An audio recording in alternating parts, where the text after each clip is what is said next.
everybody, this is Judy at Judy in the Kitchen. Today we're talking about quinoa and how to prepare your quinoa. Now, quinoa naturally has a coating on the outside of the seed that's actually like a protective coating provided by the plant. Helps to keep it from being eaten by insects and so forth. And we want to remove that off. It's called saponin. Now, a lot of the quinoa that we buy has already been rinsed off to remove some, if not all, of the saponin at the processing plant. But they often tell us to rinse it again to remove any remaining saponin. If you don't do that, you may find that it has a soapy type of flavor to it. Some people consider it bitter. To me, it tastes like soap if I don't rinse it. So you do want to take time to rinse your quinoa before you cook it.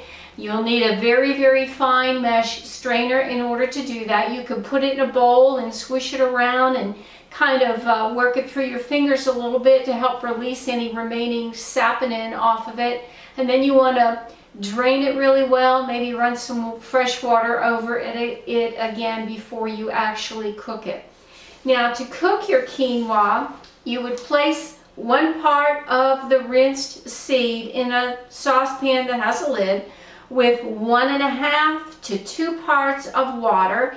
Use the lesser amount of the water or liquid of your choice if you want it to be a little bit less soft when it's finished cooking. Bring it to a boil, reduce the heat down to a low simmer, and then just cover the pan and watch it. It usually takes around 15 minutes to cook or so, so that most of the water is absorbed. It'll be a little bit on the translucent side, and the germ of the seed will be released, partially released at least, and it looks like a little curlicue tail that forms around the seed. And when you see that, you could also taste it too for texture and know that it's done. If there's any liquid left in the pot, you want to drain that off, because this is a very thirsty little seed and it'll continue to soak it up if you don't, and it may make it mushy. Now, some people will take an extra step before they actually boil it, and it helps to give it a little bit more of a nutty flavor. You could toast your quinoa seeds before you actually cook them. And two ways to do this. One is you could put it in a dry frying pan over like a medium-low heat and let them toast. And you want to stir it constantly when you do that, and let them slightly toast and slightly brown for about 5 minutes or so. Then you can cook it.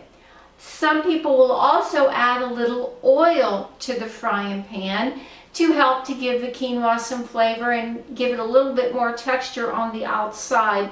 And you could add a flavored oil of your choice, sesame oil, walnut oil, something like that, to make it taste good. You could also, instead of using water when you boil it, you could cook it in some vegetable broth of your choice, or chicken or beef broth, whatever you want, to give it some flavor that will add to your dish that you'll use it in later on. Well, I do hope this helps. This is Judy at Judy in the Kitchen. Bye for now.